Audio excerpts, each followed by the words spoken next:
This is the first time we've done this since COVID started, so it's a little different and a different space. Hopefully this will just grow from here. A little bit about the church.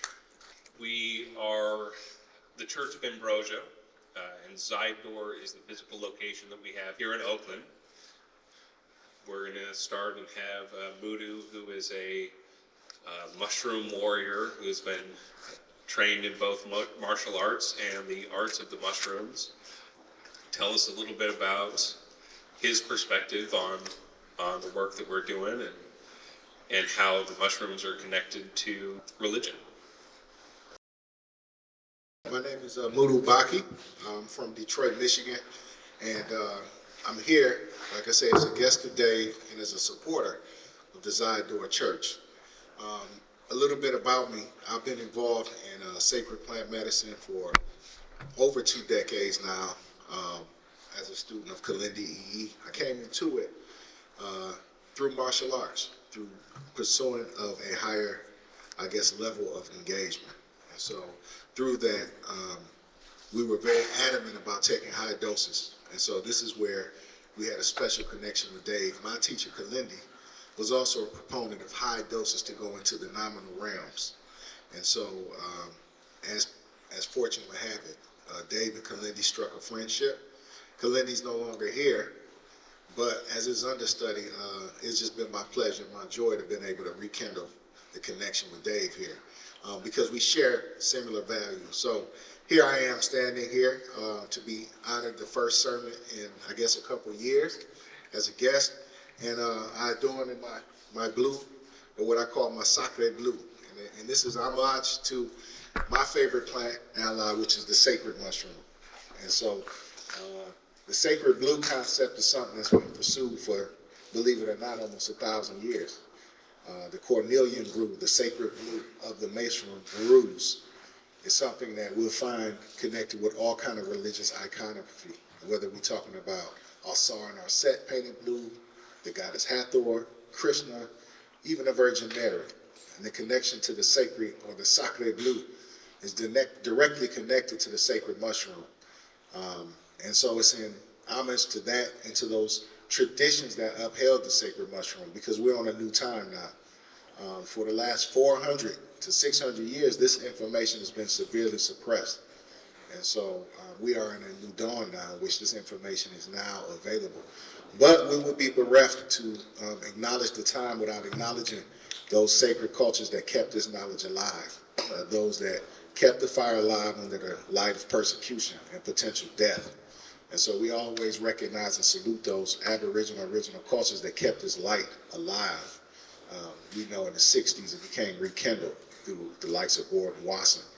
But if it wasn't for these traditional people holding on to traditional things which would have been potentially killed or jailed for, we wouldn't have the sacred understanding. And so we salute them and we keep them grounded as we pursue and learn more about the sacred plant medicine, because they are the caretakers. And so as the caretakers, it's best to refer to them as the way to approach it. And we know how they approach it, and they approach high doses.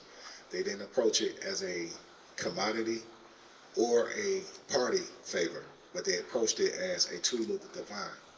And so we recognize those ancient cultures, and in recognition, it reminds me of a particular story I was told, and it's something that is profound to me, and it's something that I'm writing about. But it talks about a land that was based on water. It was absolutely rich with water. I mean, the people were inundated with water to the extent that their body became changed with the water. They developed gills to actually breathe the fine mist in the air. They began to develop fins, which would allow them to propel themselves through the water. The children were born automatically with elongated spleens so they can hold their breath for 20, 30 minutes at a time. This entire civilization was based on water, to the extent that people could smell the particular fish that were in the water at the time. They could predict with currents simply through their eyesight. And this technology-based civilization utilized water as the foundation. And as time developed, schools developed to further the understanding of this water, so that scientists could apply it to their technologies for energy, and doctors could apply it for their technology for medicine, and even military could apply it for their science of self-defense. And so this water civilization existed. And as time has it, there became a time, like all things, in which there was a cycle in which the water wasn't as replete. And these schools, which held the secrets of swimming, which held the secret of fishing, which held the secret of tying knots for nets, which held the secret of identifying currents and oceanic animals, they existed even as the water began to recede.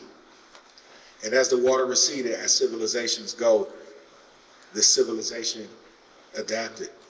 And they no longer were born with fins or gills or the ability to smell the currents or to see the currents and smell the fish underneath the water.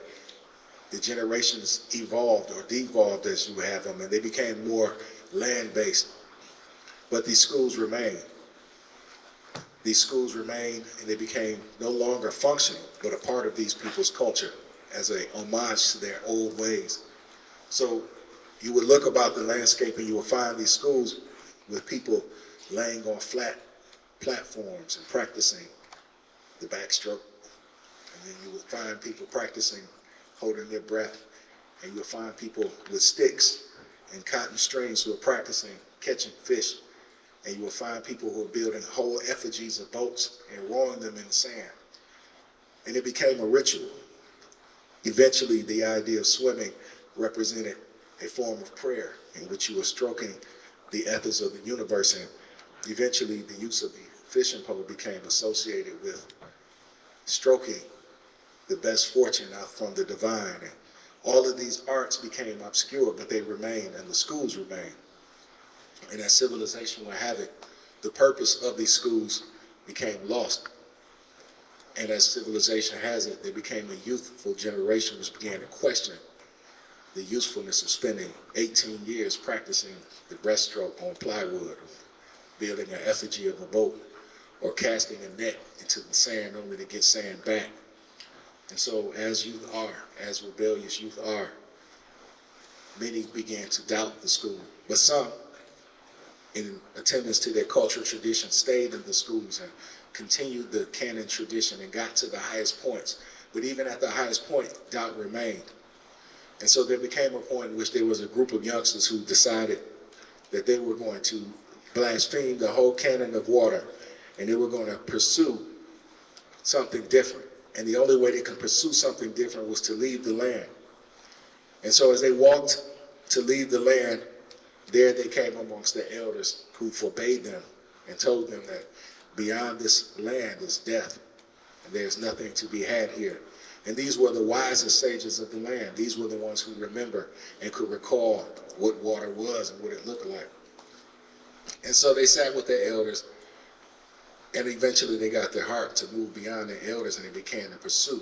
The hot desert sands began to parch their feet. The sun began to cook their heads, and they began to wither. After 3 days of travel, they were facing death. They huddled under a palm tree, and at night, one of the young men decided to sneak out under the light of the moon and the cool air of the desert and continue walking just to see what was beyond that point. He began walking, and his feet began to feel this odd sensation that he had never felt before, which was in fact moisture and mud. And as he began to keep walking, he found himself submerged waist deep in this weird substance that he was unfamiliar with called water. Excitedly, he ran back to his mates and let them know what was going on. And that morning, the first thing they did was pursue that path, and they found this wonderful oasis of water. Beyond that, they found that this oasis led to a stream, which led to a river, which led to a lake, which led to a whole network of water. For they had found where the water had receded to. Excited, they spent their time in the day swimming, learning about this mythical thing they heard with fish, learning about these mythical mudras and postures which were considered swimming. And they began to go home and let their people know. But the problem with that is as they crossed the desert, the water dried, and they returned dry. And as they described what they found, no one believed them. And as they told the elders said, well, it was the sun causing you hallucinations. And as they returned to their homeland, they began to tell people about this wonderful thing called water. No one would listen. They returned to their teachers, and they reminded their teachers that, in fact, you don't swim with your mouth open and breathing in. In fact, you have to hold your breath to swim. And the teachers called them idiots. And so they went to their parents, and the parents called them ungrateful idiots. But like youth are, they became a small group of people who believed in these teachings, and they followed these youngsters into the desert. And just like them before, they went swimming. They learned the science. They learned the craft of boat building. They learned the craft of fishing, net building. They learned the craft of using the water respectably and responsibly. And every time they would return to their homeland, though, they returned dry. And so many people called them fools and idiots. And so as you would have it, eventually the generations learned where this water was. And they eventually learned how to build canals and how to bring the water back to their homeland and to once again live in a civilization replete with water. The problem is that the belief system had collapsed and that people no longer believed in the idea of boats. And so people remained ignorant on how to build boats. But those who remained true to the ancient teachings at least knew the basics. And this is how they rebuilt their civilization. Now, this is a real quick synopsis of a story, but what it represents is our knowledge of the sacred plant medicine. This was the knowledge, this was the foundation, the seed of civilization and religion as we know it.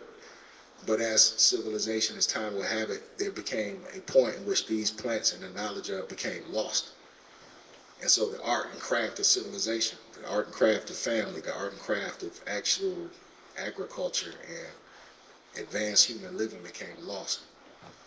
And so in place of those, we were left with the shells of what we existed. And those who were spiritually inquisitive maintained these traditions. And today, we have thousands of ancient spiritual traditions, most of which we have no knowledge of, most of which we really have no knowledge of how to apply them. But once again, there's a reason that these schools were taught and teaching these things. So when we talk about yoga, when we talk about meditation, when we talk about the science of thought and the science of remote healing, these are these ancient technologies. But these are the ancient schools of thought, but the lack was the lack of water. And what was the lack of water? The lack of how to enter into these nominal realms.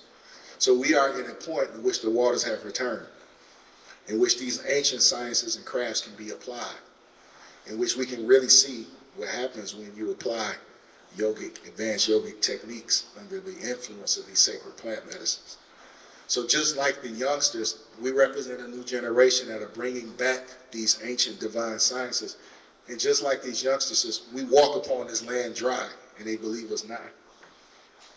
And so just like these youngsters, our best and most pressing responsibility are to build canals back, to bring water back to the people, because the people won't venture to see the water. And so as we learn to appreciate and respect the sacred plant medicine, let's learn how to build advanced spiritual technologies to change people's lives and not just keep it something that's abstract, because right now most people hear about it, but they don't know where the lake is, and they're afraid to cross the desert. And so we have to build those canals to bring the water to the people. And once the water's to the people, once again, we can learn the art of building a boat. We can learn the art of true fishing, the art of true knot tying, the true art of swimming, the true art of holding one's breath.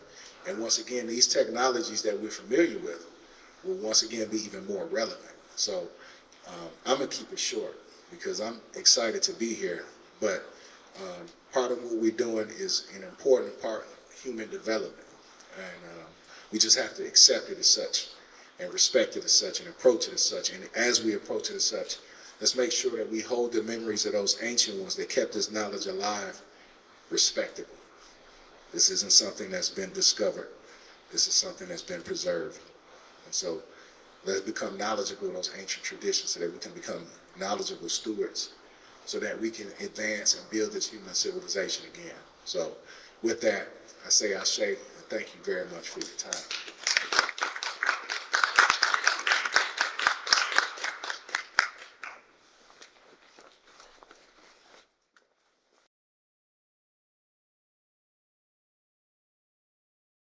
Well, Moudou, that was beautiful. And absolutely why I do what I do. Thank you so much for being here. So let me first give you a little bit of what we follow in the church, which we call the religious evolution doctrine. It's very similar to the stone ape theory, but that our most ancient of ancestors, as they were chased out of the forests due to climate change, would have come across these mushrooms in a very natural way. Now, what we're talking about is survivors that come together to now reestablish life on the plains. They're used to the trees. They need to find new food sources. They know a few things. They know they can eat bugs. And they also probably know that if they find a bug eating something, that they can probably eat that thing too. That would be very natural knowledge to apes that live in trees in the forest. So what we believe happened was these hungry monkeys, hungry apes, as they came together, would have been hunting for bugs and following a trail of bugs, come across the mushrooms, because mushrooms, bugs love to eat too. There was a first monkey, though this happened many times. This isn't just a one-time thing. This would have happened all over, anywhere that these mushrooms were growing. They would eat the bugs, they would still be hungry, and one of them would try the mushrooms. Now, the interesting things about these mushrooms, one, they taste really good fresh. They are a tasty mushroom. The other thing is, if you fill your belly with them, you see things that are hard to describe with words. Entities with knowledge that want to teach you things. Geometric patterns and things that people are used to seeing too, but we're talking about the ability to get knowledge that's outside of yourself given to you by guides.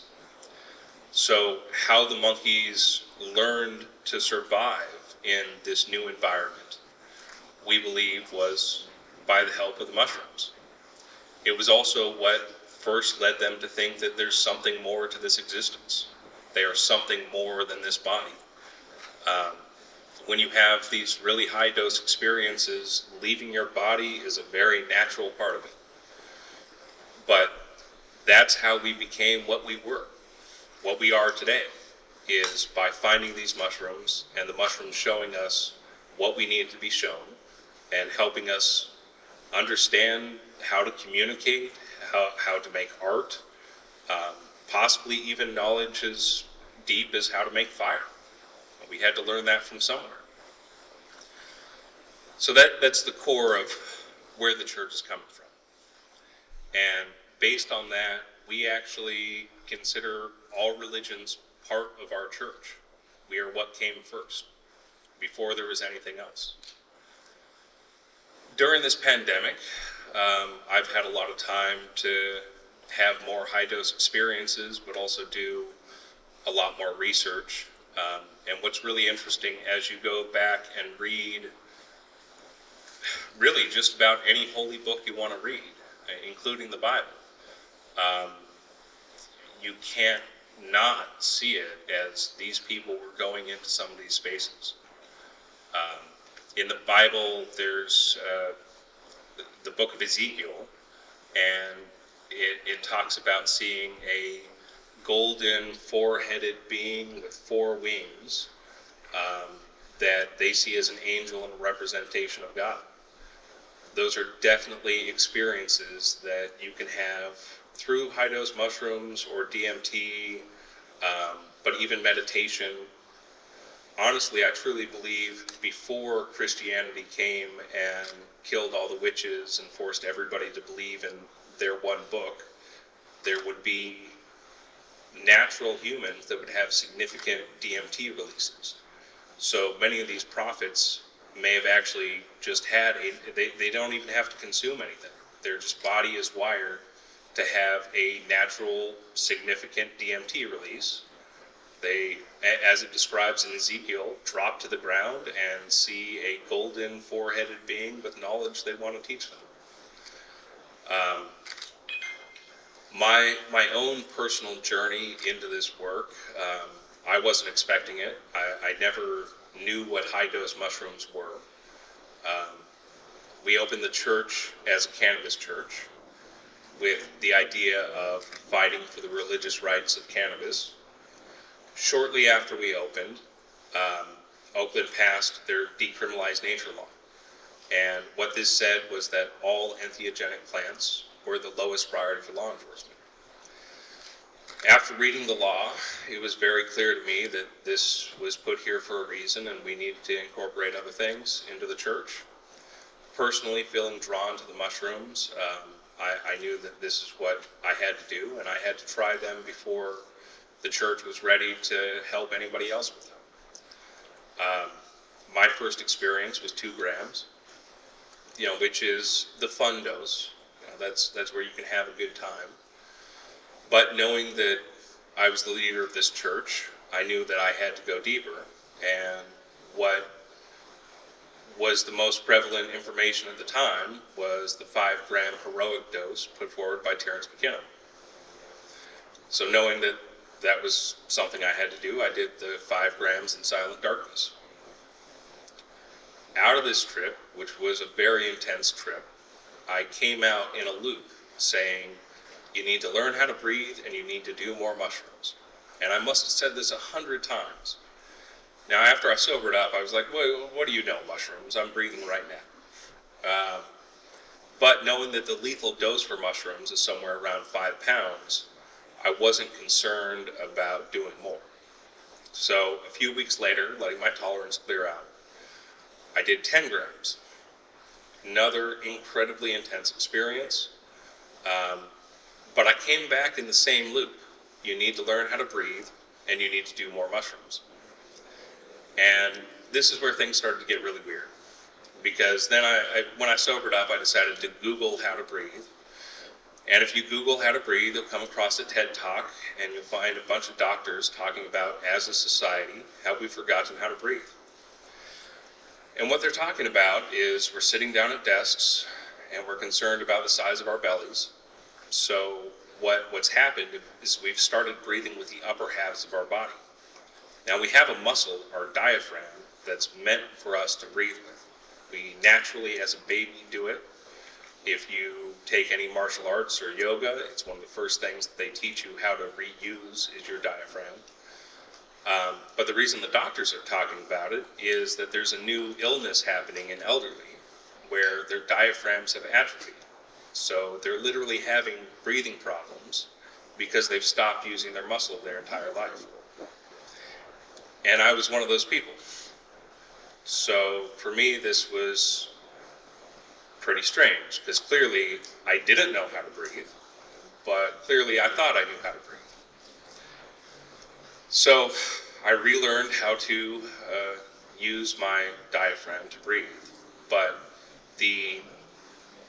where this information came from was something beyond what I am right now. And in my opinion, there's 2 possibilities, and actually I kind of believe they're both true.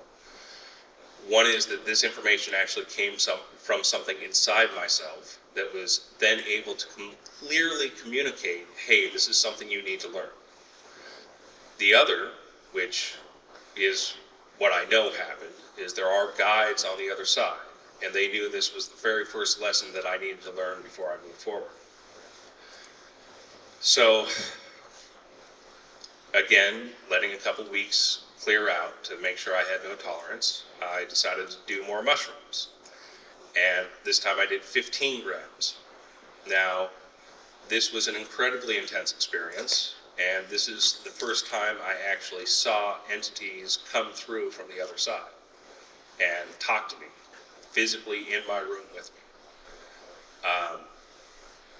What they told me was a bunch of really interesting stuff, including why I exist and why I'm at where I'm at right now. But I came out of that experience in another loop, which was there's more knowledge to spread and do more mushrooms. And again, I must have said this 100 times. This time I got a little freaked out because I just did 15 grams of mushrooms and I was being told to do more mushrooms. So I Googled high dose mushrooms and came across the late great teacher, Kilindi E. And it just so happened that Kilindi was at an event in Oregon the next weekend, and I had the resources to go. I get there, I walk through the door, the registration desk is on my right, and standing right in front of me is Kilindi. And he thinks he recognizes me. You know, this is the person I went there to meet. He's the first person I interact with, and he thinks he already knows me. I was absolutely meant to be there. It was a conference all about the religious use of plants, and allowed me to meet and start building a relationship with Kilindi. I came back from that experience and knew that I had to go deeper, and did 20 grams of mushrooms a few weeks later. Another incredibly intense experience, more entities on the other side. You know, I don't go into too many of the details of a lot of these experiences because they're almost unbelievable. But I experienced other dimensions. I experienced a portal being opened in reality that I could walk through. And I came out of that experience with another message, which is the journey has just begun, and do more mushrooms. If I hadn't met Kilindi prior to this point, I would have never been comfortable doing 20 grams of mushrooms, much less any more than that. So a few weeks later, letting my tolerance clear out again, I did the highest dose that I've ever done. This is the first time I actually had a sitter with me. All of this I had been doing by myself in my own bedroom. And, you know, this experience, things got really weird. Me and my sitter at one point are sitting on a bed together, holding hands, and we both look like we're holding hands in a circle with other entities. She could feel their presence, I could see them. Out of that one, I came back in another loop, and that was everything will be okay. And fortunately not do more mushrooms. But that was my learning experience of what high dose mushrooms even were, or that there was something else out there.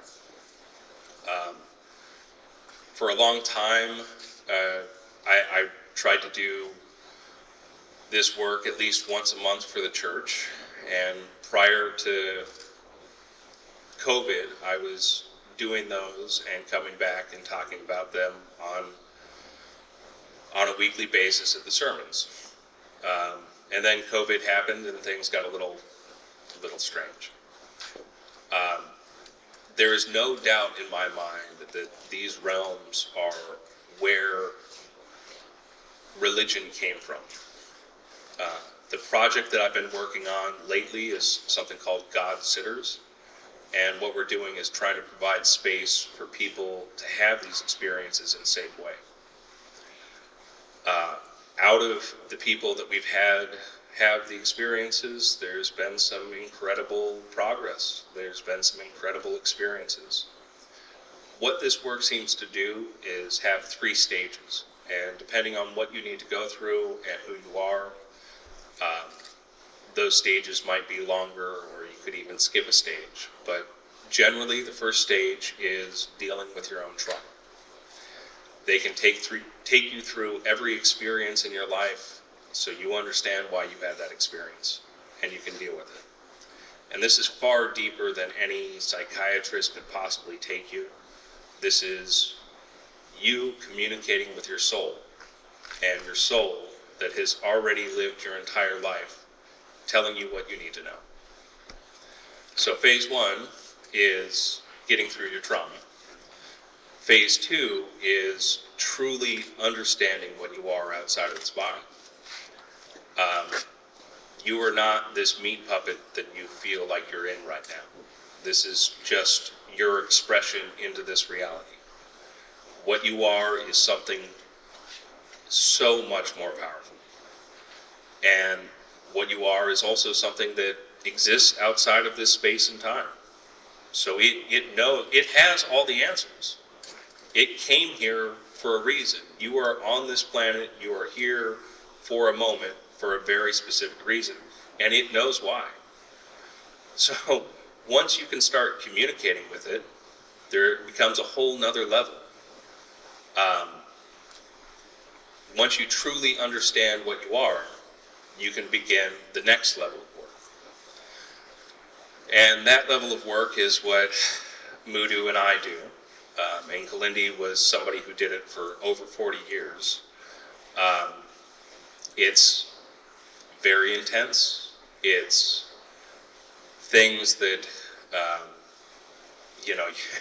you see in Marvel movies. That's the best visual description of some of this stuff. It gets weirder than you could possibly imagine. Not everybody needs to do that work. If you do the first two stages and feel drawn to keep going further, you'll know you are one of the people who needs to do that work. But if you can get through all your trauma and understand what you truly are, you will be much happier in this life. That's really our goal with this work. And really the goal of the church. What we want to do is provide access and knowledge for people to get through what they need to go through in life and to become what they truly can be. The mushrooms can guide you. You just have to do the work and do it the right way. Taking 20 or 30 grams of mushrooms, if you've never experienced 5, is a very bad idea. This work requires you slowly going up. The 5-gram heroic dose is actually a great place to start. And, one of the reasons that number was chosen in the first place by Terrence and the group of people that he was working with was because that's a point where most people can handle it and it doesn't get too intense. Not that there's not much beyond it. It's that you definitely should not take 10, 20, 30 grams of mushrooms unless you know how to get through 5. Kilindi's protocol, now I personally went up by increments of 5, but that was the work that I was led to do, and I felt that for myself. Kilindi, who had been doing this for over 40 years, his protocol was to go up in 2-gram increments. So you start with 5, you go to 7, you go to 9, you go to 11, with a sitter so that you're safe. The sitter's job is to make sure that you don't do anything crazy, and if anything crazy happens, you got somebody to take care of it. If your house catches fire and you're on 10 grams of mushrooms, you might not be sure if it's real or not, and having somebody who can tell you it's real and you need to get out of the house is a very good thing to do. Also, if somebody knocks on the door, you are not going to want to answer the door on 10 grams of mushrooms. So having a sitter until you truly understand how to use these tools is absolutely the safest thing to do.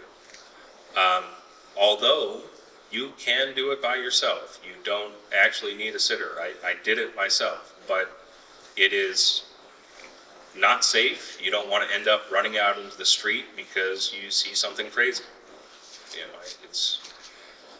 Kilindi's protocol was well thought out and absolutely something that if you were going to do it yourself, you do. And the role of the sitter, too, is something very important for people to understand what the sitter is actually doing. The sitter isn't in the room with you.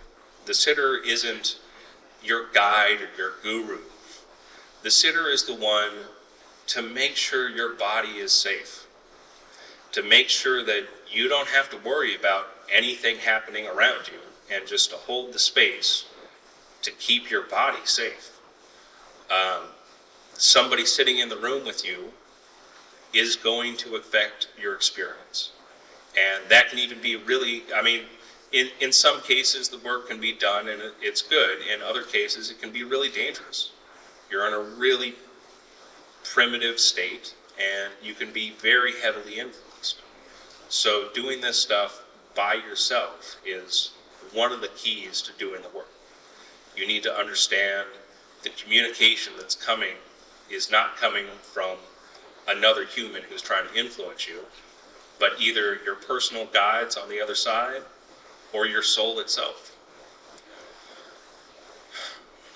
You know, this really, Moudou's story was so beautiful. And it's exactly the way I view what's happening right now. You know, we have an ancient tool that goes back all the way to when we first became human. We have used it for hundreds of thousands of years. Our bodies are used to it. And it can bring us into the realms that allow us to see what's truly going on. Beyond that, it can also help us go through everything in our life in a way deeper than we ever could without it. These tools need to be respected and understood. And I hope that as these things continue and we do more sermons and we get more of this information out, that we can start rediscovering the water, you know, and rediscovering the lost tools. That was one of the amazing things that we lost with Kilindi, but we didn't really lose it. Moudou retained most of it. He was there for those experiences. But the ancestors and the places where these traditions have been preserved, there's a lot of knowledge there. Yoga, you know, if you look at the Indian traditions of yoga, that came from sewing. You know, this is a tool to help us understand our bodies, but it's also a tool that can be used with these tools. There's many more things like that. And really, this is all just the start. So, thank you all for being here. And I know this is going to grow, but if anybody has any questions for me and Moudou, ask away.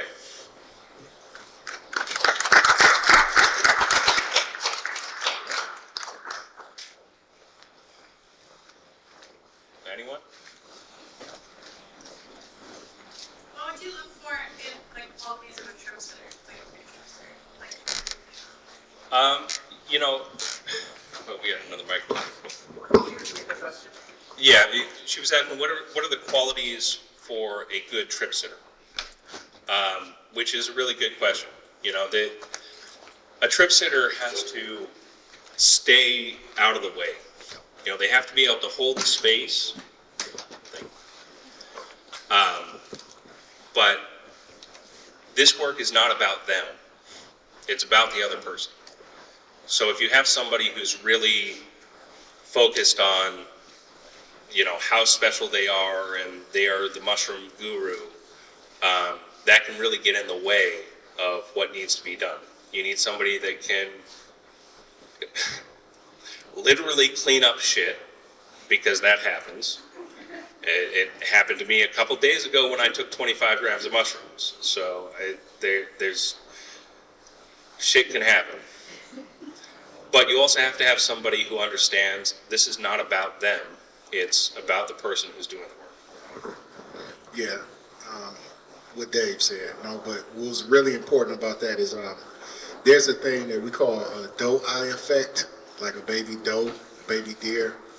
And it's very important because when you're holding spaces and it's someone's first experience, a lot of times that sitter becomes a spiritual savior to them, for lack of a better word. That first person they see coming out of that experience.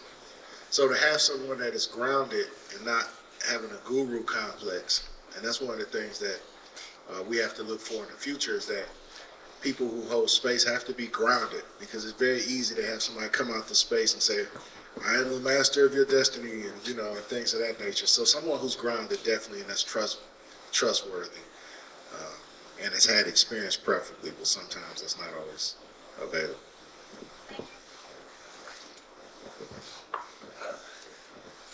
I have a question, but on a side note, sitter. At least I had my spouse be my sitter, and she was way too connected. So she got more stressed watching me go through it, which stressed me out. It was a weird cycle. But my question's about God, and I've taken high doses, and I think I held on too much and was able to break through. But I felt like I've understood God and His presence fully, but I haven't. How does that connect to other beings? Are we below God? Like, is God the ultimate being? The ultimate destination of you know? Yeah, well, I mean, I actually, one of the things that, I kept this a little shorter than I could have going into all the experiences that I've had, but the experience of the consciousness that existed before all else is definitely an experience that the mushrooms can take you to.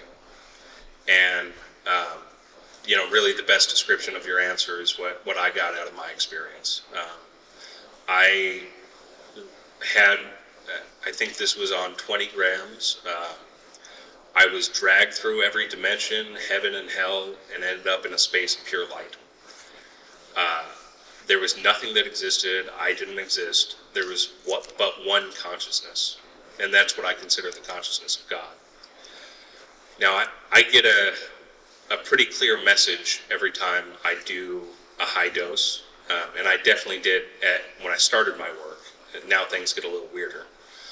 But out of that experience, the message I got was actually a question, which is, if you were God, what would you ask yourself? If you were the creator of everything, the knower of everything, what could you ask yourself? The only thing that you might not know is, what am I? And that's where I experienced the creation of the universe and space and time, everything that exists. We are the answer to God's question, what am I? So God is a space. God is a consciousness. It's not an old man with a beard that's dictating your life. And for God to experience everything, there has to be good and bad, and light and dark. It's not.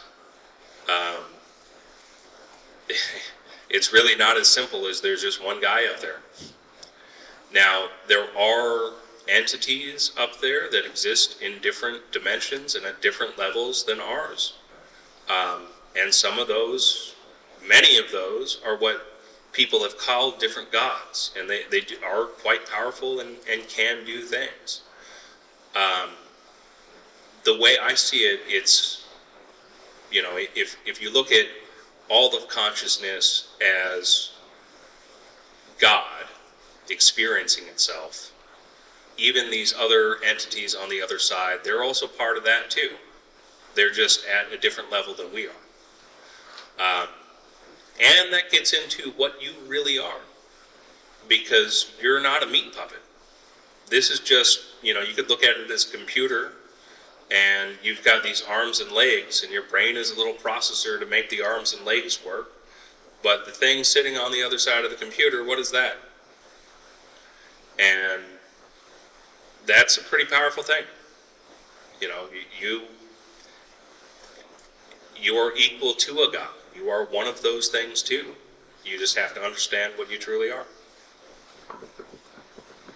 Yeah, and one of the things that, as we move forward, like when I told that story about lost technologies, it may sound shocking today, but the idea of a God, a singular God, is a relatively modern invention.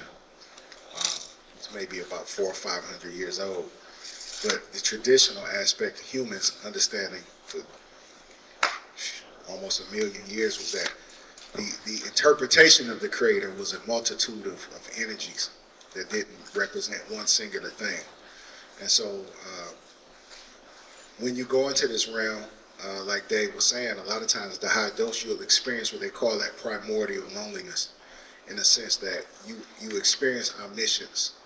And once you experience omniscience, you experience loneliness because you realize if you are everything, there's nothing to experience, you know. And so, in that regard, not to sound, well, yeah, I can say it. I mean, this is the new church, right? There's no such thing as blasphemous. No. We have a reciprocal relationship with this Creator Godhead, in which we are symbiotes. The collective concept of the Creator depends on our individual experience to validate itself. So us being the Creator needs our personal experience to validate the Godhead as a whole. You know, so you experience different entities, you know, different energies or expressions. And I just want to say one thing about your wife being your sitter. That can be tough too. I mean, you're going through some crazy shit when you take one of these high doses. You know, screaming, crying. I was chanting extremely loud, vibrating the house with my voice. You know, I've heard people bang on walls. Moudou's had to chase somebody down the street. You know, I mean, it's for somebody who truly loves you like your wife. I mean, it can be really hard for them to watch you go through that, for sure. And you know, one of the other challenges here too, and that's what we're trying to help provide with the God Sitters Project, is really you don't want to be around anything. You know, you don't want to be around your kid, you don't want to be around your wife, you don't want to have to worry about your dog. You know, you want to be in a space where you know you're safe and you don't have to worry about anything. And the person who's there cares about you, but they know what you're going to go through. You know, that's one of the big qualifications that I see for sitters. You can't sit for somebody until you've done the work. You know, and once you've done the work, then when you see somebody like foaming at the mouth or, you know, doing something crazy, then you know, okay, well, this is what they got to go through right now. Let's just make sure that their body is safe. And then also too, when we talk about high dose, we go back to what the traditional name was. Well, not traditional name. Most famous name was the hero's dose. And when we think of Superman, Batman, Batwoman, Superwoman, each of these individuals had a cave of solitude, and this is where they would go. So in a sense, it is a walk of solitude. So you want to try to be able to get through it as best you can without engaging the helper. So ideally, you know, but you need help sometimes. Yeah, I couldn't figure out what a towel or clothes were when I came back the other day. So, you know, it was a rough one, but that's why you need somebody. And we had another question over here. Yeah, when you were talking about the levels, you know, kind of facing your trauma and then kind of, I guess, getting a sense of yourself, in hearing how you went up 5 grams, I don't know if it was like every single time, but, it seems to me like that could take years, like a first level, or no. Yes, but you'd be amazed on how quickly it works. People have described these as years of therapy, far beyond what years of therapy can do in a matter of hours. Right? I mean, if you're talking about what traditional therapy could do compared to these, to where you are your own therapist, going through every one of your memories and dealing with everything you got to deal with, it happens a lot quicker than you think. Now, to get to the point where you get through that and then understand what you are, that depending on how much time you can devote to taking these high doses, that can take a year. That can take a couple years. I mean, doing one of these it's not fun. It's not something you can do every day, every week. One of the important things is tolerance. You know, to be able to go back into these spaces, you need to have a clear tolerance so that you know what dose is going to take you to what place. But once you get into it, and if you're dedicated enough and have the space to be able to do it, if you could do it every month, and did 12 of these in a year, you would be far beyond you could ever imagine in 1 year. But there are some people, I believe Kilindi only did them, a few times a year, and I'm now at a place where when I started, I was doing them every month. But now I have a child, right, and a newborn. So it's much easier said than done to set aside the space in your schedule and your time and everything else you got going on in your life to have an experience that's going to disrupt your world. Similar, going back to the parable, you could work at certain levels. You may go back at, let's say, a 7-gram amount for many times, or 5 grams, or 3 grams, if it requires continued work. So it's no real benchmark. Like, I have to be here within. No, it's really on your own pace. You are your own, physician. Heal thyself. And yeah, I find that's super important. And then the other thing is understanding that when you go in and you take higher doses or lower doses, you get a large amount of downloads, a large amount of work that needs to be done in the waking realm. So similar to the parable, just like when these youngsters found the water and they were able to swim in it and they start practicing how to tie knots again, well, that still meant they had to practice tying knots while they were back home. And so I always tell people that if you utilize the experience right, you get such a laundry list of work, interpersonal work, out of personal work to do, that you should be plenty busy in between trips doing those things. And a lot of times, if you don't follow those instructions, because we're doing an exchange with a living entity, they will not let you in. They'll be like, no, you have food on your plate. What are you coming back for seconds for? So it's very important. I always stress, it's not so much the frequency as it is your ability to apply those lessons that you had when you went in. And it's absolutely not the dosage either. The reason I went from 5 to 30 real quick is the mushrooms had a plan for me. They knew I needed to understand this shit real quick. And that was individual to me. But doing more mushrooms doesn't equal more healing, right? It's not. I had an experience where somebody came to me and they wanted to go higher than everybody had ever gone, and I took him all the way up to 200 grams. Now this was 2 doses. He still couldn't get past what he was going through. He was absolutely sure, and I was letting him dictate how much he was doing. He was absolutely sure he was drawn to those doses for a reason, and the reason was to heal the trauma that he had been through in his life. But even 200 grams didn't do it. Now, the reason my understanding of the reason why he had to do that is so that I could have the experience of taking somebody up there and knowing they're not going to die.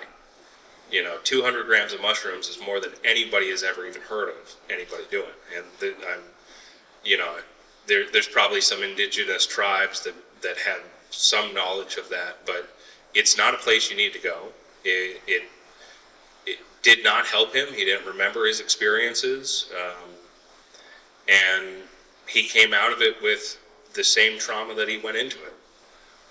I came out of it with a bunch of knowledge of how to deal with people on sitting, because I took him all the way from 2 to 200, and it was when he told me I'm going to do 50 that I said, well, if you're going to do 50, then you got to come over to my house, and I got to be your sitter for when you do 50, and that just progressed further and further. But it's definitely not about the dosage. It's about doing the work, and it's also not rushing through the work. This is my initial work was pretty easy. I needed to learn how to breathe. I could physically check to see if I was breathing with my diaphragm or not. That took me months to do. But after I acknowledged, the first time I I decided I knew more than the mushrooms and said, screw you, I'm already breathing. By the third time, because the second time I looked up the information, by the third time I hadn't fully learned how to breathe, but I knew this was something absolutely that I needed to do. And the things that were guiding me on the other side were, okay, you check that box, you know you're doing it, you're on your path to do it right, you're going to keep doing that, and here's the next thing, you got to find this amazing person who will make you comfortable going even higher. And that's how I found Kilindi.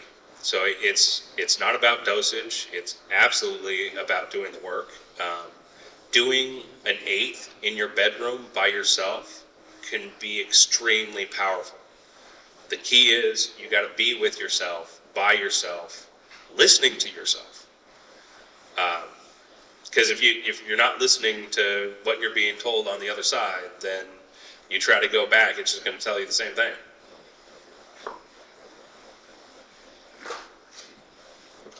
When you do these glucoses, how do you do it? The tea or? I make tea. You know, Kilindi and his training was to eat the raw mushrooms, and if you puke, you look in the toilet and count how many you puke, and you eat that, right?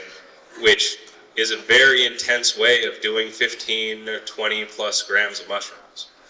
I've got the process of making tea down pretty well, and my tea comes out sometimes blue. You know, just you can literally see the psilocybin in it.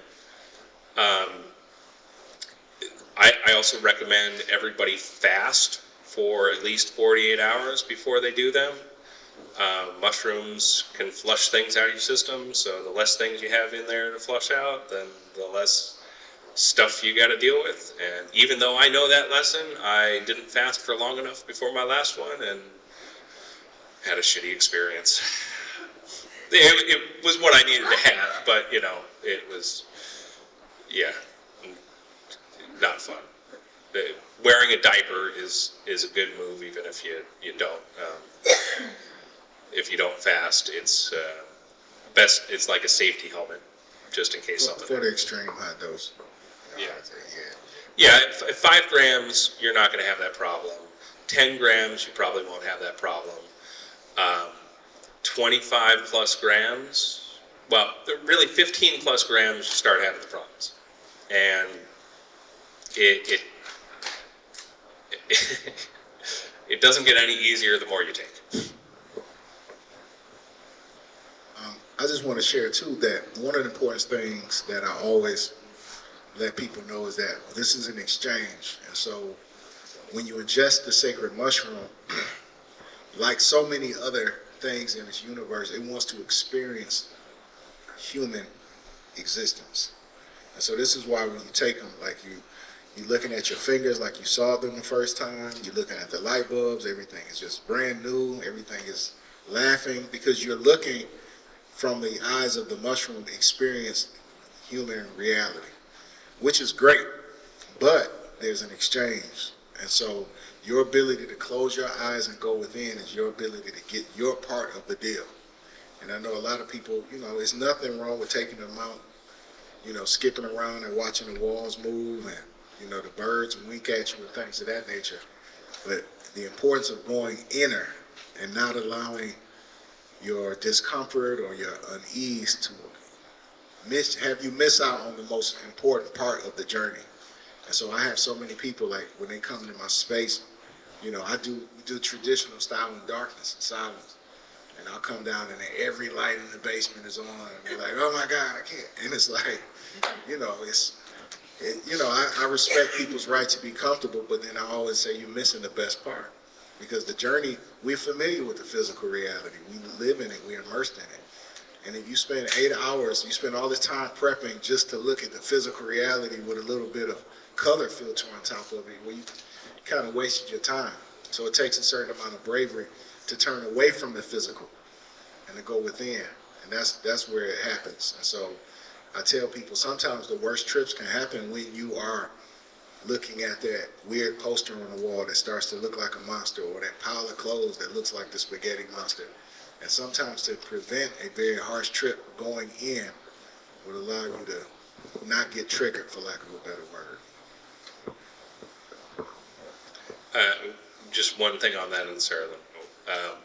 You know, that's one of the reasons with the God Sitters project. When you get over there, we have a bed, nothing on the walls, and a clear path to a bathroom. And what we want is you not to get distracted. You know, at the really high doses, the lights don't really matter. You're going to see shit no matter what. But definitely, as you're working up, Moudou's absolutely right. I mean, you aren't doing this to experience this reality. You know, you aren't doing this. You can look, taking a couple grams and going to a music festival, going to an art show. Those can be great, fun experiences. But if you're trying to do some deep work on your soul, that's just a distraction.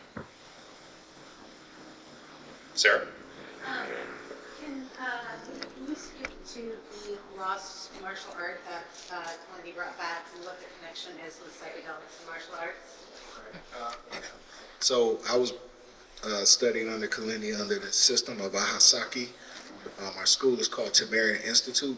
And so Kilindi, he grew up fighting in tournaments, in underground, you know, pre-MMA days, in traditional styles. And being a black man in Detroit, he always wondered about where martial arts came from. And he wanted to figure out about the expression of martial arts in Africa. So his first visit was Nubia or Kemet, and there he started going to Abu Sabo. And that's where in the pyramids you'll find the actual whole martial arts system etched on the walls. You know, it's 10,000 years old. And so this was his first inkling, like, wait a minute, I guess martial arts or fighting systems is something that all human civilizations had. And so he started pursuing African expression. And so when he walked around and saying, hey, do you teach martial arts? People would laugh at him because in Africa you don't call it martial arts, you call it fighting societies. So he had to find a fighting society, and this is where he learned aspects of Nubian wrestling, Senegalese grappling, and pugilist or boxing, which is still very popular to this day. Also in that region, he picked up the use of the nabut, which is the bow or the long stick in many traditions. And part of that tradition, we know anything about Africa when Kemet or Egypt, the original dynasty failed, that this dispersed people throughout the continent. So there's a Piper system in South Africa, a knife technique system called the Piper knife fighting technique. And that's part of the system as well, on top of a medium system. And so once again, this is where he discovered it, but while he was researching it, he also was trying to find a connection between ancient Egypt and the use of the sacred plant medicine, the mushroom, the blue lily, the blue lotus, and such. And so as he was training, his teachers basically told him, these elders, you know, in Egypt was like, well, the origin of martial arts comes out of the sacred realm, out of having these nominal experiences. And so as he learned the system, he came back to figure out and, you know, go through his early experiences 40 plus years ago. And this is where he started to see the connection. So he came back and forth to Africa for the next 30 years, working with traditional societies, trying to find out the secrets of these plants. Africa still has a lot of secrets, so it's not like, unfortunately, a lot of places in South America where you can show up with the tour bus and say, hey, let's take your sacrament. They'll just look at you like you're crazy. And so after, you know, getting the trust and respect of the tribes of the different groups, he began to learn about the different plants they used for warfare. And then he really discovered that one of the original use of these sacred plant medicines was for warfare, on top of peace. And so he incorporated that into our school. And so when I joined the school, me and my peer group, as we advanced to a higher level, high dose experiences was part of our initiation, as well as low dose training, you know, training under the influence. And that was a way to tap into what we call the enteric nervous system. And that's the part that comes out when action is needed. So you go into those systems to train yourself so that whenever action pops forth, sometimes you can blank out and just wake up and say, wow, look at, and so that's the purpose. So that you don't get thinking in the way and that you can train your nervous system to move effectively and efficiently when needed to. So going into these realms, training helps train the interior nervous system. So that's the short, well, that's the long version. Yes? Can you speak more about us being symbiotes with the divine and how exchanges work? Like, when they exchange, how do you guys describe that? Well, yeah, on a biological level, of course, we are knowing, and science now recognizes that we are more related to mushrooms than any other kingdom on the planet. We were taught we were related to, everything else, but we're actually closer to being a fungus species. And then this was a belief of the ancients. And so when we look at the Hori, or the high yogis of India, those that sit on the banks of the Ganges, and those that, do those things that we think are foul, like, eating dead flesh and, bathing themselves in the ashes of the deceased. When you study them, these were the original high yogis. They, the dirty ones are the high ones, not the ones that sitting in the ashram with the gold and all that. Those are the lightweights. But the real ones, what they'll tell you is that part of what their job is through all of these so-called gross behaviors is that their job is to be a conduit to the divine. In other words, the divine uses our eyes to see, our mouths to taste, our ears to hear. And so their job is to go through earth experiencing as many aspects of creation as possible as a gift to the divine. Hey, check this out, creator. Taste this, hear this. And this is why they do such extreme things. That's a belief system that existed throughout many different cultures. And so this is why in Ifa, this is why when the colonists came to traditional peoples, they said, oh, you're pagan worshipers. It was like, we're not pagan worshipers, but we understand that the creator or the idea of the divine is many different attributes. And us as sparks of this creation, the way we show homage is through living and experiencing, through tasting the food for the creator, hearing the music for the creator, experiencing that which the creator created, because they cannot experience it. And so this is how we, like I was brought up in the Morite system of Sufic Islam, and so in mystical Islam, we don't necessarily pray. Our prayer is through interaction, through living, through giving, because that's how we show homage to the creator, by giving it, lending it our experience so that it can experience what it created. And he said it better than anything I could ever have said. But just to touch on the story that I was talking about earlier of the vision of creation, what I was shown was the spores were the seeds of life. They are the tools that allowed us to become animals, and they are the tools that allow us to communicate with the divine. And when you look back in what science is showing, the first life form was probably a fungus. We don't really, science doesn't really know how this magical pool of chemicals formed DNA and became life, but in what I was shown is that was part of the Big Bang, is these spores went out as the seeds of life to start life everywhere, and also provide life the access to understand the truth. So like, universe forbid this thing that we're involved, this global conflict. Let's just say this earth blows up. There'll be spores with human DNA moving through the universe, waiting for the right conditions of nitrogen and amino acids to start the process over again. So the spores are the vehicle of life there. Panspermia is the theory that life spreads that way, not reverse, and that there's life throughout the universe which travels on the spores, the same type of spores which we get the sacred mushroom.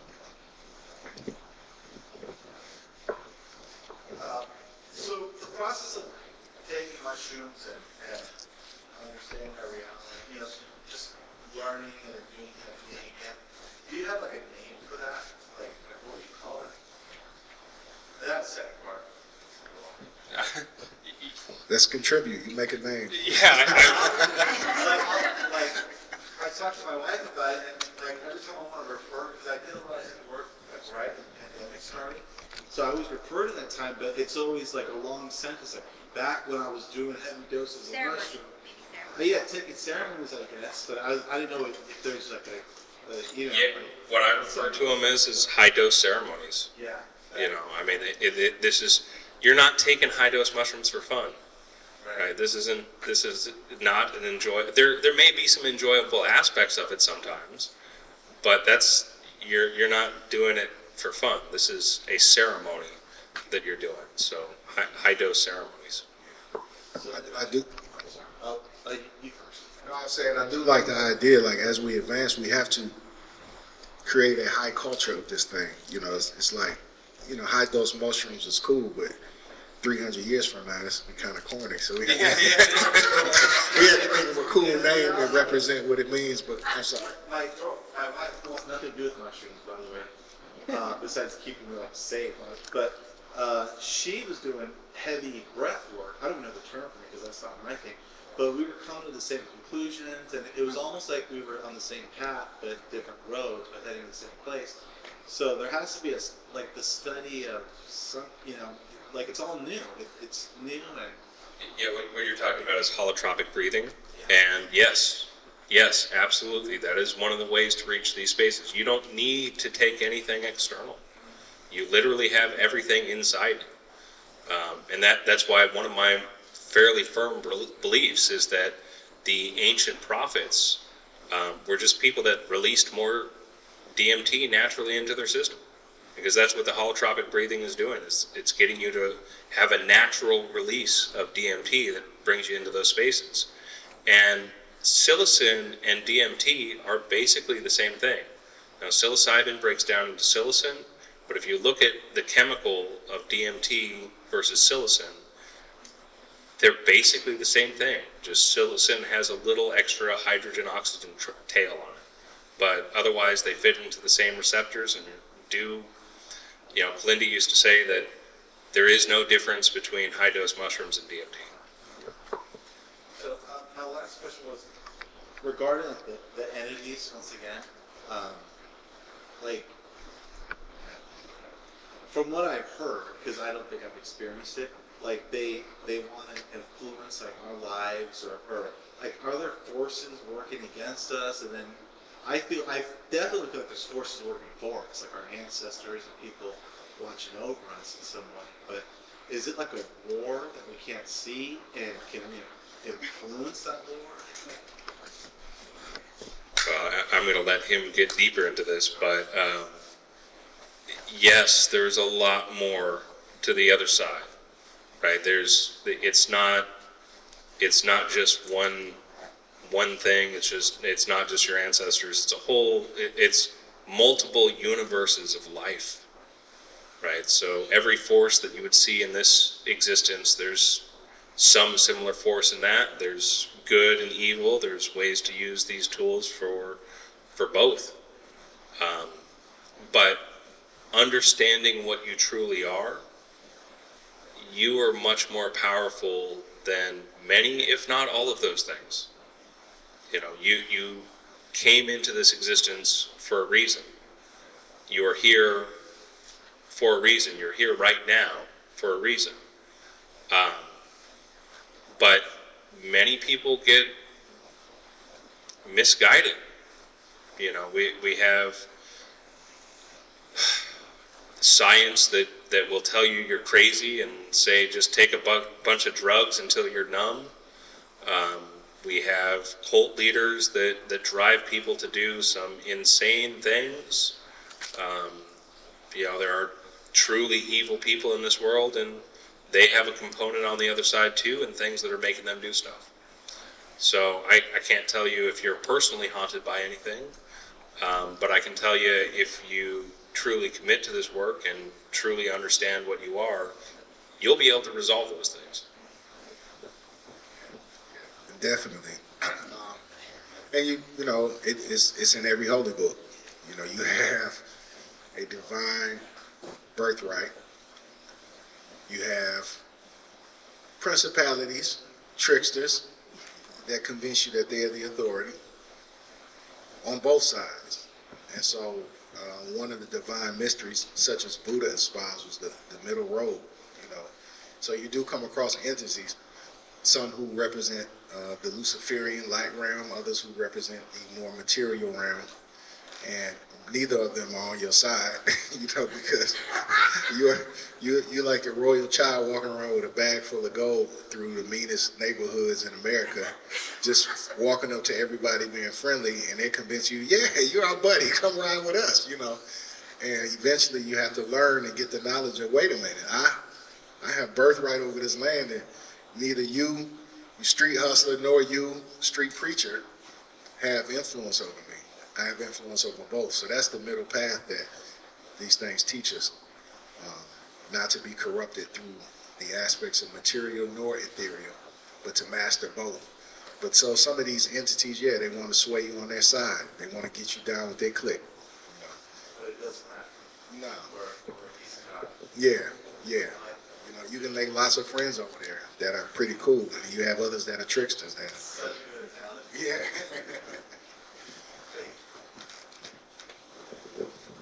Anyone else? How long do these pig tests take? Like 10 hours, 20? How long are you? You know, it's actually pretty similar to normal mushrooms. The intense part is about 4 hours, depending on your brain chemistry and who you are. It can be as short. I've seen people come out of them in 2.5 hours, and I've seen somebody still be in them 4.5 hours later. But even when you come out of the experience, you're still seeing the traditional psychedelic stuff, right? So you'll see the lines wiggle and patterns like you've just done a gram of mushrooms. But when you're the intense part, where you're not in your body and you're interacting with things on the other side, or interacting with yourself on the other side, that I would say on average is 3 to 4 hours. So it's, you know, within about 8 to 10, you are back to your normal self and not seeing things. But when you get done with the 4 hour part, you're thankful to just be seeing things wiggle. You know, like, I'm back in my body, it's just the wiggly stuff, whatever. Yes? I love this question you had, and these answers. I mean, did you arrive at this within yourself? I mean, because it sounds like you were like in a group, I don't know, doing all different kinds of training. I mean, I guess I'm wondering where there is the place of a guide or someone that's reflecting, or no? I mean, this is like within myself. Yeah. A lot of my knowledge is through traditional rites of passage. You know, I started with my father. He would teach me, and at a certain point, for lack of a word, have me sit under someone else, and then someone else I end up under Kilindi. But of course, it's just exchange, going to the source. You know, a lot of this information, you have to go to the traditional people, sit with them, learn. Then you kind of like cross-reference it, which is with that which is written. So just a lot of study, a lot of travel, and sitting under elders, getting direct knowledge from mouth to ear from them, and then going into those realms and having it all confirmed, you know. Yeah, I mean, that's one of the biggest differences between him and I is I didn't have anybody, right? I had, when I took 5 grams of mushrooms, I didn't know what was going to happen, and I had no idea that I would ever take 30 grams of mushrooms. In fact, I didn't even know that realm existed. But the things that were guiding me on the other side needed me to know that. So I envy him in many ways because he had somebody to show him the path. I had things to show me the path too, but they weren't physically here in this world. You know, there are guides on the other side, and they will help you understand these things just by yourself without any context. But you got to be open for it. You know, I was extremely open for it. My intent going into them was to understand them. Like every time, what are you mushrooms?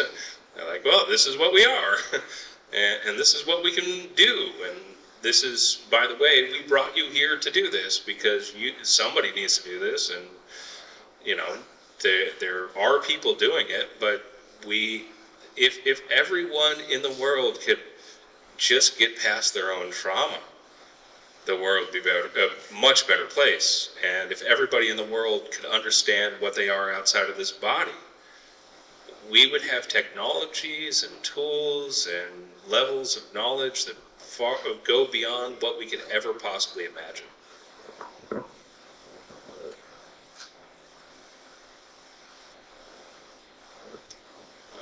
Unless anybody else has got any other questions. Oh, keep asking away. Yeah, well, ask us. I told you, you're here for a reason.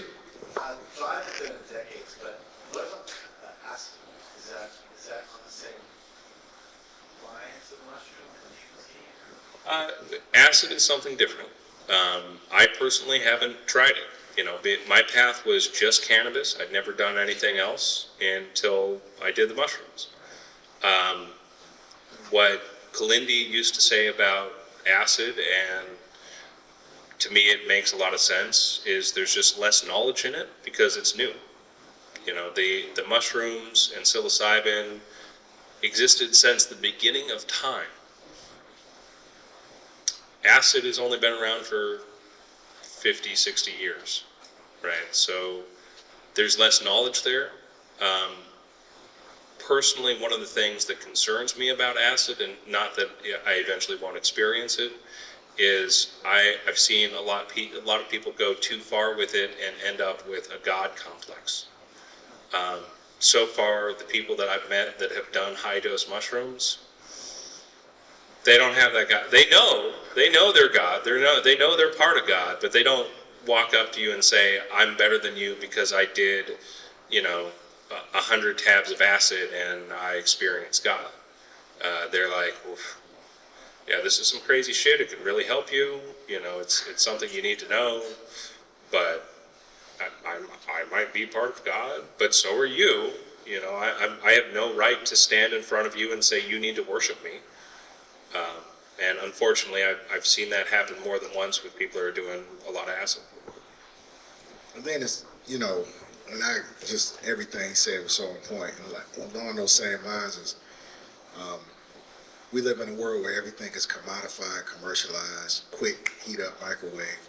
And so our approach to divine has to be one of intent and of reverence, and sometimes when we create these fast track technologies, what we're doing is we're taking our respect for what's going on and we start to take it for granted. So it's like, oh, hey, and so that's one of my concerns, is because then you're not really doing work, and then you're not really truly being brave, And so I have friends that, like, when they ingest mushrooms, like, even with Dave and his tea, it's still a challenge, but I have people who mask it so much that, they'll go every week, but it's not really stilling your heart and mind. Like, if you have to sit there and ingest them, it's a process where you have to be very serious and go through it.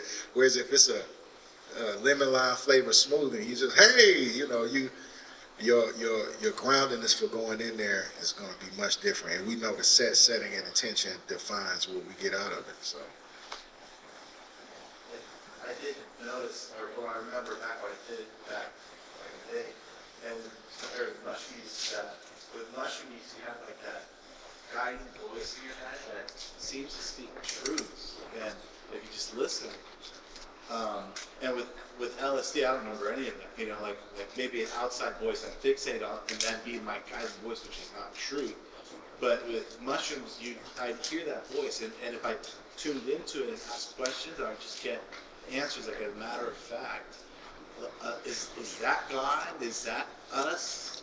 I mean, I guess we are God, but we're part of God. yes. Yeah, I would say that's your soul. That's, to me, the difference between microdosing, normal dosing, and these high dose experiences is the microdose put a little crack in that barrier between you and your soul. The normal doses poke a little hole in the wall. And, you can get a lot of information out of poking the hole in the wall. And these high doses, you take a sledgehammer and you break them down. But what you find on the other side is you, right? So that voice that's telling you stuff is your soul, and it knows everything because it's already experienced your life, right? So of course it has all the answers. You know, it knows exactly what you need to know. It knows exactly what you need to do. Like contrary to the Adam and Eve story, the original sin is the doubtful belief that you are not one with the Creator. The minute you see a gap between you and that which is the Creator, that's the sin, and that's the lack of faith. And that's what he was trying to tell Eve and them, but Yahweh got involved. It's another story. We'll save Yahweh for another sermon. Anyone else? We love the questions. Yep. Can you talk about how our own egos play into this work? Okay, so ego is something that's, very important when doing this work, and also misunderstood because there's a couple different levels of what ego is. There's the ego that somebody has that everybody refers to, that's a really egotistical person. But then there's the ego that knows who you are in this body. So one of the things that happens as you do this work is you start leaving your body. And once you've left your body and understand you are all part of the universe and God, your ego is gone. Not the ego that people talk about in ego, but the ego that knows you still have a physical body, because you don't have a physical body.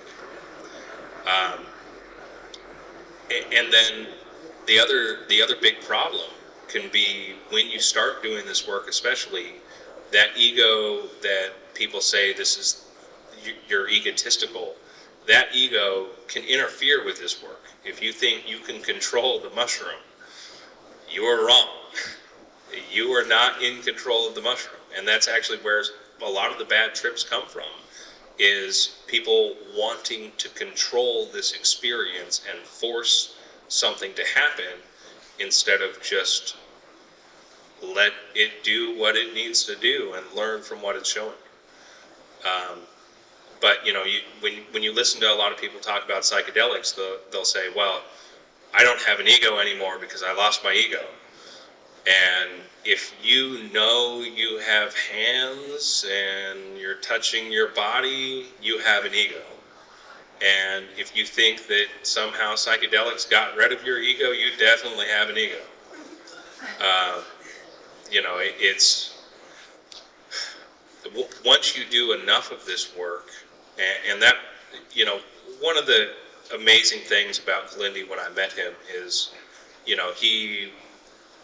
had none of that. He had every right to be, I am the master of all knowledge, and I know everything about everything, because he knew a lot more than we could ever possibly imagine. But he didn't walk around like that.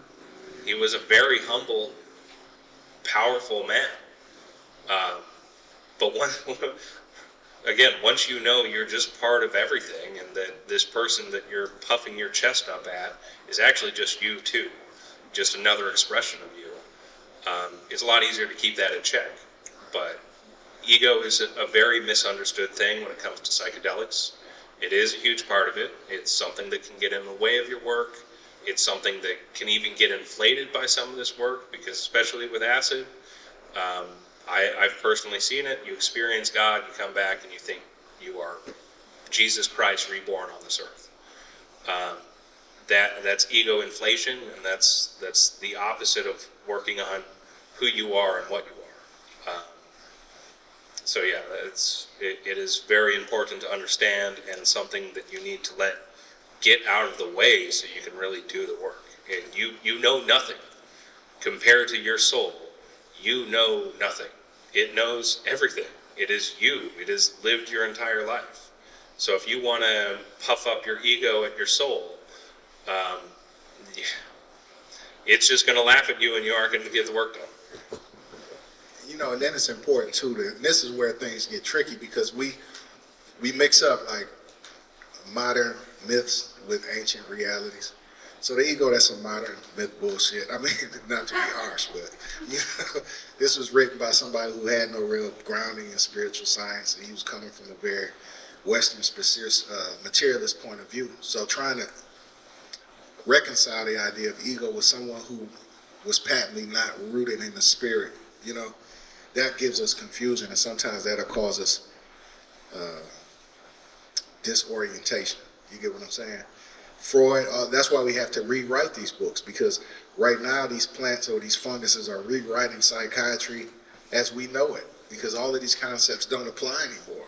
These people that talked about ego said depression was something that couldn't be cured, but by electrotherapy or drowning or heavy pharmaceuticals. So a lot of these concepts of ego, all that nonsense that these cokeheads created don't necessarily apply. And so that's what I'm saying. We have to rebuild all of these things. We have to question philosophy, psychology, because these were written by people who had suppressed this sacred knowledge and then tried to create a false something in its place. You get what I'm saying?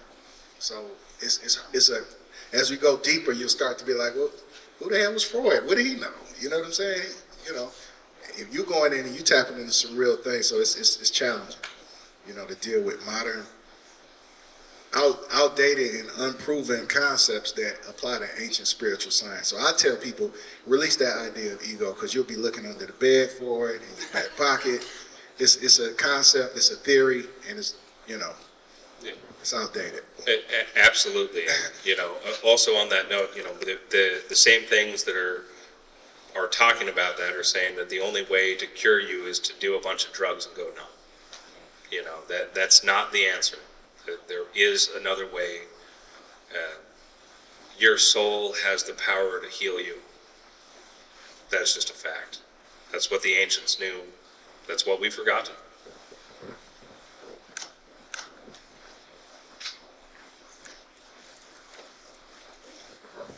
Anyone else?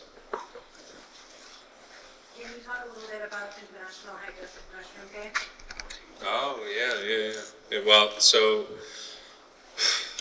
the late great Kilindi passed away on April 10th of 2020, right at the start of the pandemic. And, you know, he was, for the most part, the only one going around in the world. He would go to international conferences and talk about these things. Unfortunately, a lot of times he was there because he was the black man in the room, and you know that was really disrespectful for the amount of knowledge that he had and the use of these tools. But at the same time, it got that information out there. It exposed a lot of people to it. And you know, in looking for something to honor him, it made sense that we, you know, this is work that people need to understand. This is work that people need to do. It's right before 420, so 410 happens to be a fairly good date for a few different things. But I couldn't possibly think of a better way to honor him.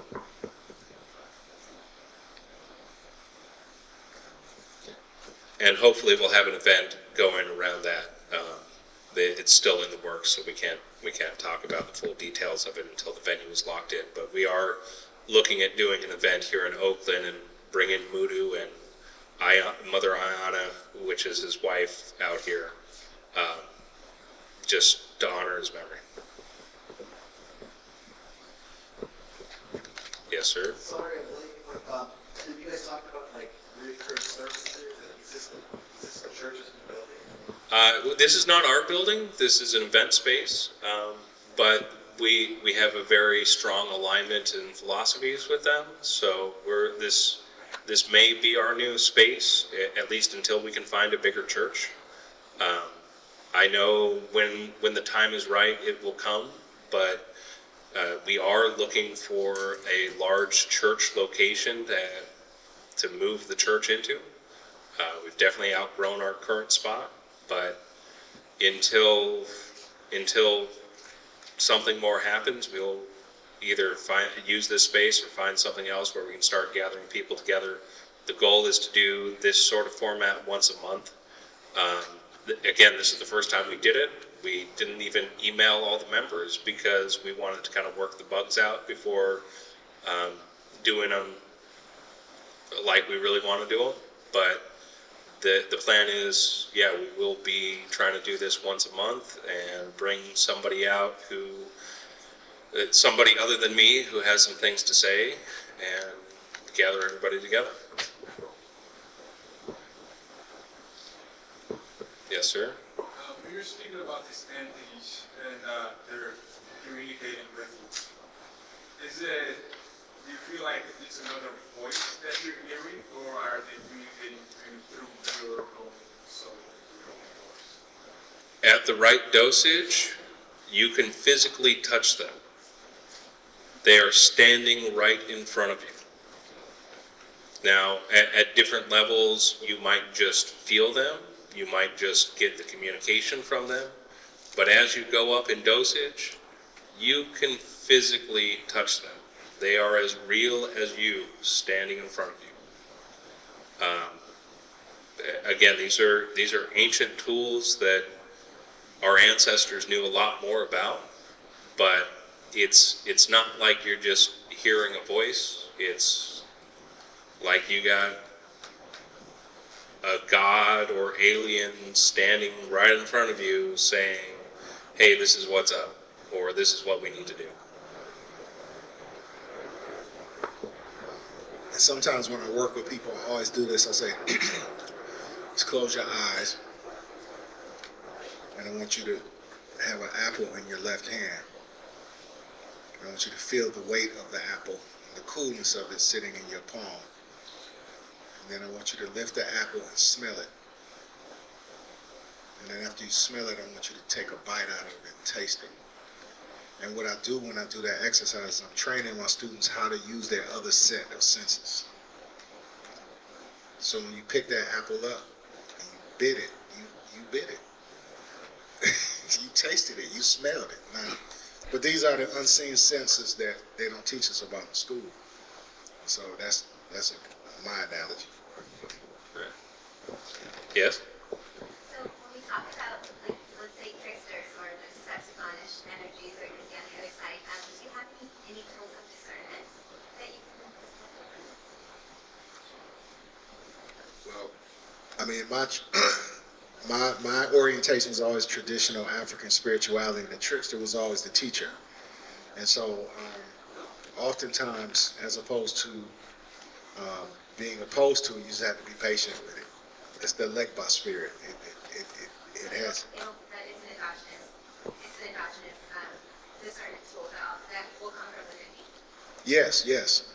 And so when we look at Ifa, when we look at Yoruba, when we look at the Bhagavad Gita, when we look at any spiritual system with a pantheon of gods, these represent these different energies that you come across. Archetypes, yeah. And so the Joker in a deck of cards was a deity from the Western European pantheon, you know, and we know how the Joker operates. So it's called Ileife in Africa, you know, and different names. So you study the attributes of this trickster, and we know that that's the greatest teacher. So, yeah.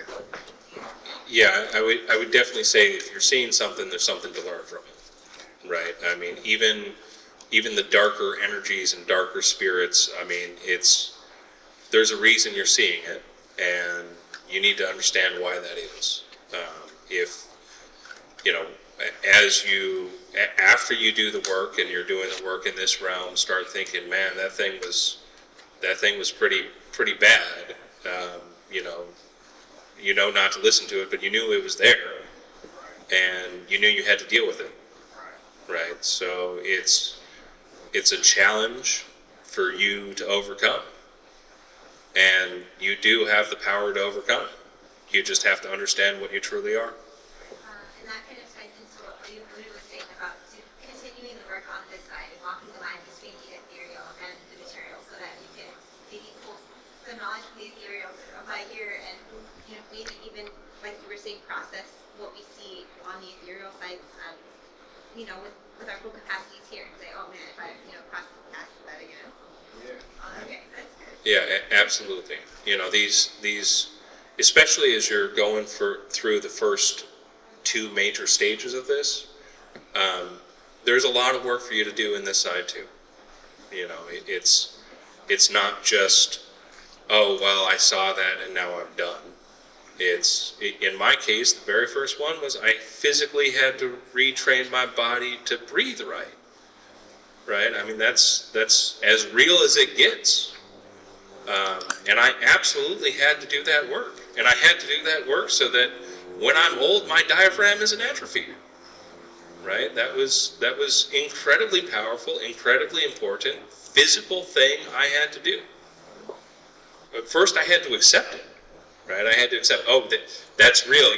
You mean I really need that? I really didn't know how to breathe?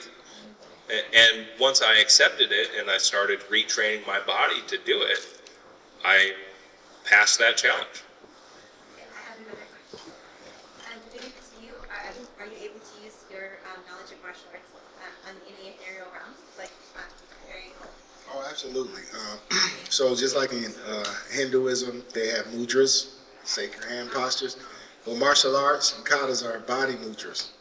They're alignment of your body to take on certain energies, to enhance, to get rid of certain energies. So yeah, absolutely. And that's where it came from. You know, yeah, absolutely. They're body-wide mudras. So instead of just doing that, you do it with your whole body. Yeah.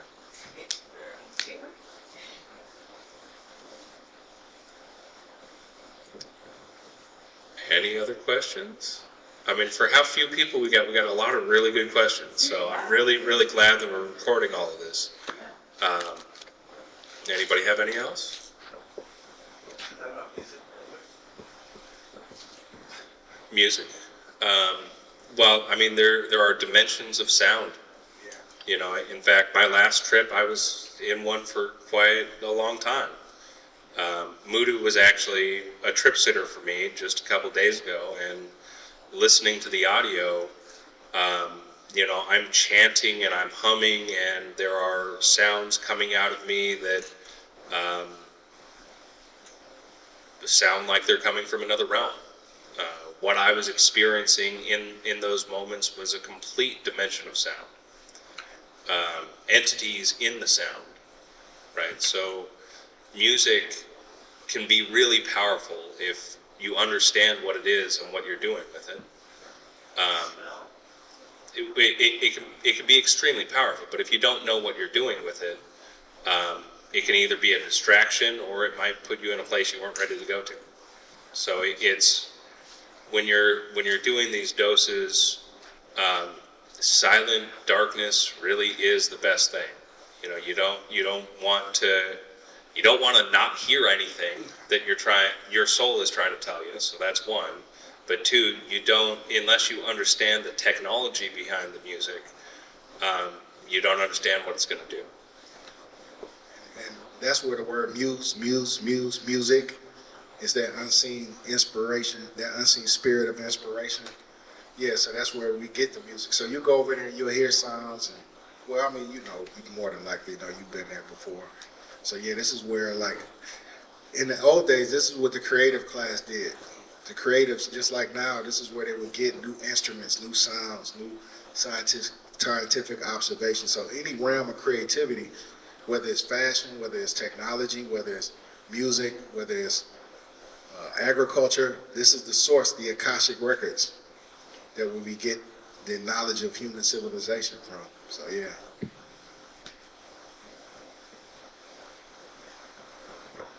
Is there, for example, if someone does a lot of high doses on their own, is there someone where they can go for guidance, or other people who want just relay back wherever that experience was? You know, I created a Telegram group for high dose users. Also, you can always reach out to me on Instagram. Eventually, that's something that we want to build along with the church, and as we build out the God Sitters Project, have more resources for people who are doing this work. Unfortunately, there's just not enough people doing this work. They're out there, but also when you do this work, you don't necessarily want to talk about it with everybody. You know, there's plenty of experiences that I will never tell anybody. You know, that were either so terrifying or so intense that I don't need to tell anybody. I don't want to scare anybody. You know, it's something I had to go through. It's something I had to deal with. But right now, the best thing I can tell you is reach out to me on Instagram. I'm always down to talk to anybody, especially if they're doing high dose work. You know, I've talked to people all over the world. You know, one of the interesting things about this time in the world is actually I've talked to quite a few people in Ukraine. There's a big mushroom culture and ancient traditions out there of using these tools. So reach out to me on Instagram. I'm sure you can reach out to Moudou too. But this is the beginning. This is the foundation of the church. So this is like we are apostles, for lack of a better word. Apostles that don't want to be called apostles. Yeah, you don't want to any affiliation with that other. Yeah. I mean, the thing about this work is, you know, and the thing about Kilindi too, he would never say he was a master. He was the closest thing to a master that would ever exist, and I think both Moudou and I would consider him a master, but he would never say he was a master of mushroom. And so it's as we move forward and as we can build more things with the church, there will be more resources. And you know what we need right now is people brave enough to do the work. And the point of the God Sitters project that I'm working on is to provide those spaces and those protocols to help people do this work on their own. Our plan is to all the data that we generate from the God Sitters project is open source for everybody to read, you know, not about people's ceremonies, but how to keep people the safest. You know, there's every single time we have one, there's something we learn. You know, just the other day there was a painful lesson of we need to know who's giving you a ride to the place, because we say you got to have a designated driver. Well, this person brought somebody who had just got kicked out of rehab, and instead of being the designated driver, while the person was in ceremony, went out and did a bunch of meth.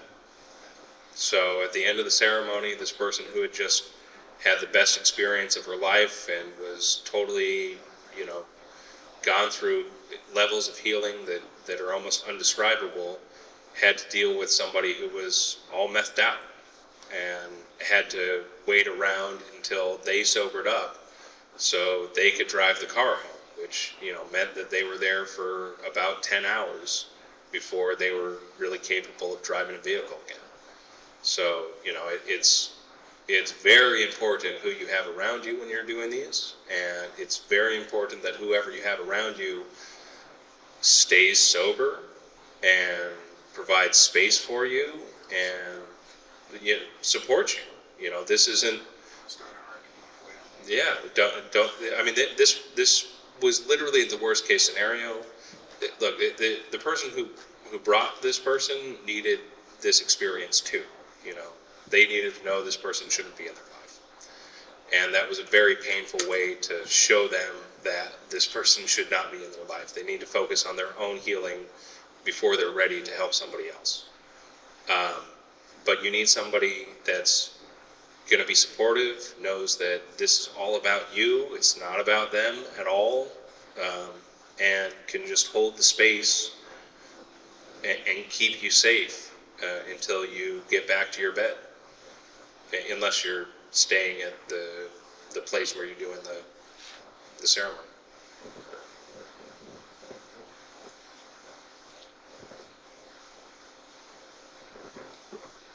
Any other questions? Okay, well, I think we're going to wrap this up for today. Thank you all for being here. Moudou, Thank you so much. Thanks for having me.